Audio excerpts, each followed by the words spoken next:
And so think fuller. about how addicting that feeling is of just being like, holy crap, I feel awesome right now. I feel on top of the world.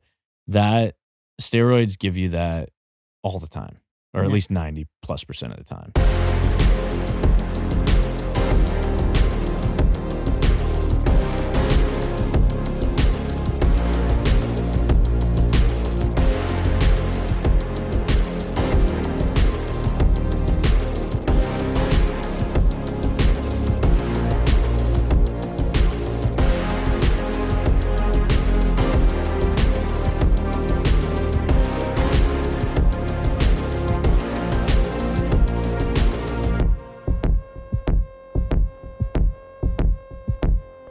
There's this new trend going around with everyone using AI to make them look like they're in a 90s yearbook. So that's an AI trend I actually like. That's an AI trend. Oh, sorry. I thought you were going to keep talking. No, I just want My to give brain was like... No, I was walking into the room, giving my thoughts, not elaborating and leaving. That's very unlike you. You always elaborate. I know I do like to elaborate. I'm an elaborator enjoyer. You're, yeah, that's... You just... You want to hear my opinion? Too bad. You're going to hear it anyway. No, it's like, no, I want to hear your opinion. You're like, okay, you're going to hear the TLDR version. I like to explain. Yeah, because you want to make sure I fully understand. You must understand. Yeah, every aspect. It's that, and I just like to say lots of words. I like to hear myself talk. Yeah, sometimes you say words I don't know. So what are you going to say about this trend? It's that's the new hot thing right now. Okay. I was just thinking about it. Okay. Yeah, actually, that's the only AI trend I'm down with where I'm like, that's funny. That's funny. Yeah. Should I do Actually, it? a friend of ours did something I didn't think of. Yeah.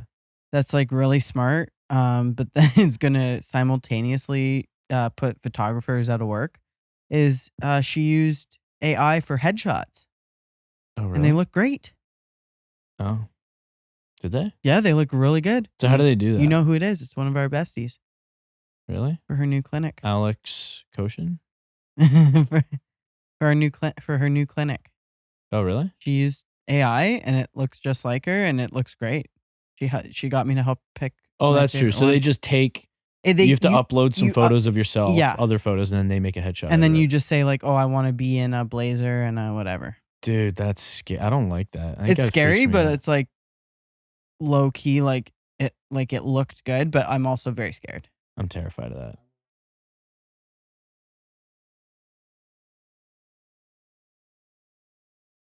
Yeah, I could see that. That's like when my buddy was a graphic designer and then everyone started getting graphic design work off Fiverr and he's like, oh, horrible. Yeah. $20 job. What is this? You've used Fiverr. I've used Fiverr. Yeah. Yeah. We said we were going to do part 2. Of what? From last week. Part 2. Yes. 2. Oh, I have a question. You had another question, right? Yeah. Read Derek's first. Let's get that over. Should I? Well, is it appropriate? Can you word it in a way that's kind of appropriate? Or can you just... Do we have to skip it? No, here, I'll say it. You let me know what you think. You let me know if you want me to answer this. Oh, no. Did you notice a peak in your sexual prowess involving drugs? If so, explain in detail. Won't be explaining in detail. Did you notice? That's funny because we were just talking about your elaboration. He capitalized peak, so he's clever. I see what he's doing. Stay peaked. Did you notice a peak in your sexual prowess involving drugs? No. That's okay. So yeah. No. If anything, the opposite. Oh yeah. Yeah. Kills your sex drive. At least for me. Yeah. I was just focused on doing more drugs, not doing more people. Okay, hang on. Let me find this other question that we have. Do you worry about addictive tendencies in regards to steroids and weight training? Separate and together. So they mean steroids and also weight training separately. And also together. Yeah, I get it. Yeah. They said, I often realize that my marriage has similarities to addiction as well. So I guess I see it carry over into their relationship. Yeah, I don't worry about addictive tendencies with that, but I'm aware of them. I think because you time and time again, if we're just talking about you in Mhm. general, you are good at noticing if you're getting kind of like addicted to something and you just kind of shut it down. I have like a natural governor within me that I've Yeah. noticed. And I've actually had this with even when I was addicted to anything, I became addicted like anyone else, but not to the extent of everyone else.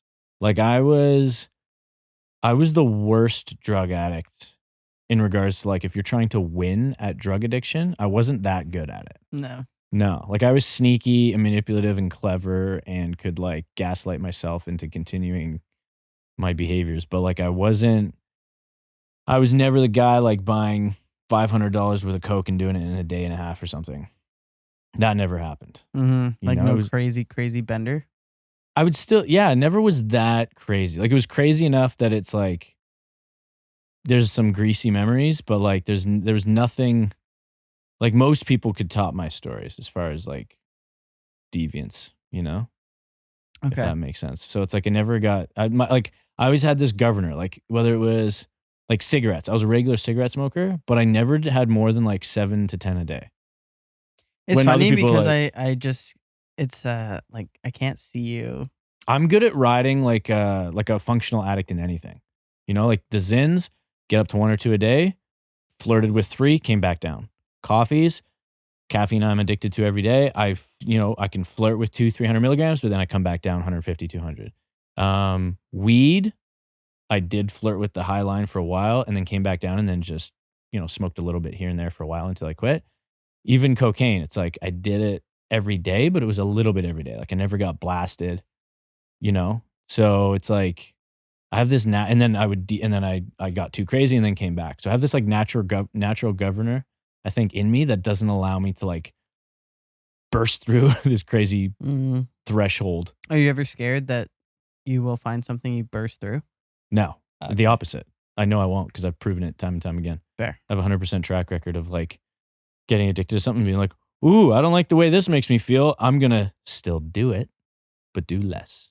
So that's what I would do with everything. So in terms of weightlifting and steroids, I think they're both addicting. Yeah. But I think that it's well, I'm just gonna say it. Dose makes the poison. I That's my don't favorite quote. look at it like that. I look at it. Let me explain why I think they are. Elaborate, please. Yes. Do so. I would love to. Are you listening? I'm here.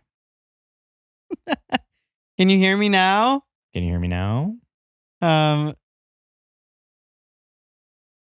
my brain's fried. Okay, so I think that I've seen it. So I'm going to talk very specific. I'm going to talk weightlifting and PED use in bodybuilding. I'm going to keep it in that box. So I think there's an addiction to both because I think when people say just weightlifting by itself, people feel better after, usually, right? So I think it's a good tool for mental health, stress, stuff like that. So it does make you feel good. So I think there's a lot of negative connotation around the word addiction, which I don't think that it's always a negative thing. If you want to get your workout in every day because you feel better, you do it, right? If you're working out for 8 hours a day and ruining relationships and not going to work, and then it's a problem, right? So it's dose makes poison thing. Now, PEDs by themselves, people like the way they feel when they're on, and sometimes it's not even the way they feel. They just placebo effect mentally. They're like, I'm stronger with it and I need it to train. So then they get addicted in that sense, not because it actually, like I was trying to describe this to a client. So he went back down to TRT but we have him eating a ton of food. And he messages me and he's like, I can't believe I'm getting stronger. And I'm He thought like, he needed drugs. 100%. Or he thought that he would just be stronger with the PEDs. But it's like, no, like I said it to him in this way. I was like, the food is the fuel. The PEDs is just fast recovery. So I believe it's the fast recovery and fast protein synthesis that in turn will make you stronger. Mm-hmm. But if you're like, people are on whatever cycle and then they're at the end of prep, they're not at their strongest, even though they're on the cycle because they have no fuel in them. Exactly. So That's a good. everyone thinks like they're gonna come off this cycle and be so weak and lose all their muscle, and that's not how it works. Muscle is very hard to lose if you actually have solid muscle. You will lose some glycogen in the muscle. You will lose water weight that you carry from being on a cycle, whatever. But you're not just gonna like, your muscles just don't deflate like a balloon and you just lose everything because Mhm. you're so. People still believe that though, and then I think that causes an addiction, and then they never want to come off, so they don't even go to like a TRT level. They just go to like a cruise level, and then they're on it until problems arise if they're not watching their health markers or whatever, right? So, Mhm. so then them together can definitely also be addicting, in my opinion. But I don't always think it's in a negative sense. Yeah, I agree. It's like I look at it like, because I used to judge my life a little bit more intense when I started doing less and less drugs, where I was like, okay, the logical end of this is to have zero attachments or addictions or anything that I need to do. And I actually don't think that's achievable. Mm-hmm. I think existence as like a human is you're gonna have something. So the key is to make it something that doesn't kill you, doesn't hurt yourself, doesn't hurt you, or at least has lower risk that you're willing to accept, and it doesn't hurt people you love or other priorities in your life that you also love. So that's kind of how I look at it. It's like if I can't train for a week, I psychologically have a problem with that. So that, there's probably some criteria that would indicate that's an addiction to some extent. And then even steroid use, like probably similar. But the way I look at it is like I don't use the gym and I don't use steroids in a way that um, negatively affects my work, negatively affects my body to an extent that I'm not willing to accept. Doesn't affect my relationships negatively. Doesn't affect other areas of my life that I also enjoy and value. So, you know what I mean? So it's an addiction, you could say, I guess. Maybe it's not like a clinical addiction, like whatever the definition is, but Actually, we should look there's an that up. addiction to an extent. Well, there's a million different ones, so We'll quite just do Webster's. it's quite the rabbit hole. I've gone down it. Did you? Yeah. Many times for a long time. But yeah, I don't know. I think like you're going to have an addiction. The key is to find stuff that's probably going to enrich your life or get you to a goal that you need, in some way. And that's probably worth it. It's like everyone is addicted to caffeine, almost everyone. I'm not so sure it's a bad thing though. Yeah. Do you know what I mean? When we're all going to a coffee shop, I think a lot of people look at that negatively, but I'm like, I don't see this as a negative. I think for some people, maybe they have some gut problems or some anxiety, or they can't afford it or whatever. Okay, well then you can, for that specific context, you could say that maybe that addiction is harming them and they should consider cutting back. But in a situation where you can afford it, it's not affecting your digestion or nutrition, it's not affecting your mood negatively, then it's like maybe going to a coffee shop and talking to people and having like maintaining some social connections in your life is actually a positive thing. Yeah. But it also means it doesn't mean it's not an addiction either. It could be both. That's what I'm saying, because the Oxford Dictionary Mm-hmm. defines addiction as the fact or condition of being addicted to a particular substance, thing, or activity. So They didn't define addiction. They They said just used the word in the definition. addicted, physically and mentally dependent Oh, dependent. on a particular substance and unable to stop taking it without incurring adverse effects. Yeah. Okay. So by that by that definition, everyone would be addicted to something because it's like you're gonna have uncomfortable effects if you stop anything you enjoy. Yep. Right? You're going to be like, oh. But yeah, I agree with you. I don't think it's always a negative thing. No, and to it be doesn't addicted. say it's a negative thing. Mm-hmm. It's just you need something. Yeah. Kind of And thing. we're all going to have something. So I think you just Yeah. got to pick something that enriches your life, brings you to goals that you want to achieve, and Yeah. doesn't hurt other people along the way. And of course, it's as anything in life, there's a bell curve, right? So you're going to have people extreme on both ends. And then that's where you see like bodybuilders having severe health issues and passing away. Who was that? Boston Lloyd, was it? It was a long time ago. It wasn't that long. It was a few years. It was 5 years ago or something. But he was just the one that was like his health was horrible. And Yeah, he just seemed like kept he had doing some it. type of weird addiction thing. Yeah. Right? Because he had kids and he was still taking like designer experimental drugs that were Yeah. shutting down his kidneys. Yeah. And you're like, maybe don't take risks like that. Yeah. You know, because now Right? you're. So that's a for sure PED addiction, where Yeah. in the negative sense. Which is probably like rooted heavily in like insecurity and body dysmorphia stuff. Yeah. You know? Yeah, it's interesting. Once you learn about how steroids work, it's really like I think a lot of people that are addicted to them actually don't understand how they work. Yeah.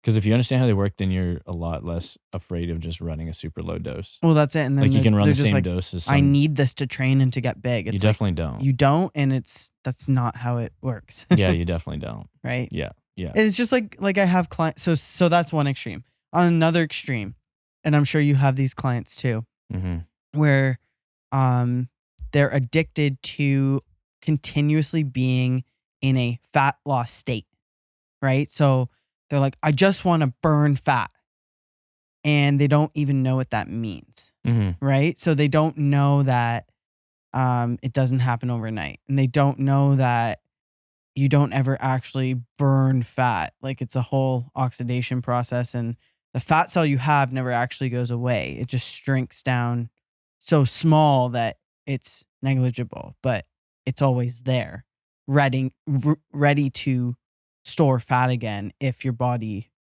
produces it, right? So, I have new clients that sometimes are like, oh, like they're doing their first real bulk, right?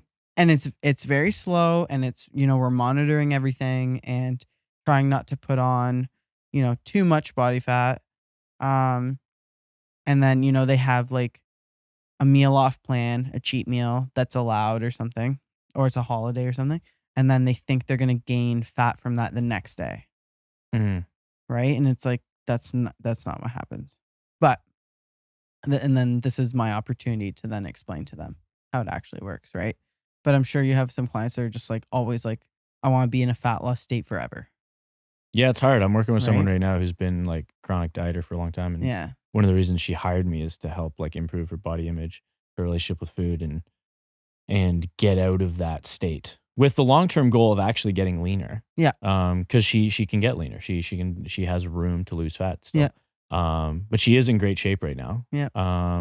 But I told her because of I think where she's at with calories and her current state of her metabolism, and I think like even just psycho-emotionally, she would be really well suited to like gradually add calories in and start eating more and more food, focus more on like strength performance in the gym, PRs, energy, how she feels with her mood in general, stuff like that. And then and work on just being comfortable with maintaining / like a slow gain of weight while maintaining the similar body fat percentage. Yeah. And we track all the metrics important to measure that appropriately. Yeah. So that we're not in a position where it runs away on us and we don't know, I like something you said a few episodes back where you were like, you can't quit food. So I think that's like really important, because like people do have food addiction, right? And now that's also very wide range of addiction, because it's like, okay, food addiction. Are you addicted to weighing everything? Are you addicted to just eating meat? Are you addicted to binging or like high amounts of food, right? So that's like a wide scale too. So I think like you helping people with relationship with food is very important, because they have to, that's something you need for the rest of your life. Yep. 100%. right? They haven't found a cure to eating yet. So Mhm. like some type of pill or something. Yeah, 100%. But yeah. Did we answer the Did we answer the question? What was the question? I think so. He had the final part was how addiction to weight training, so the gym, and then addiction to like steroids. And then them together. Yeah, and then them Yeah. together.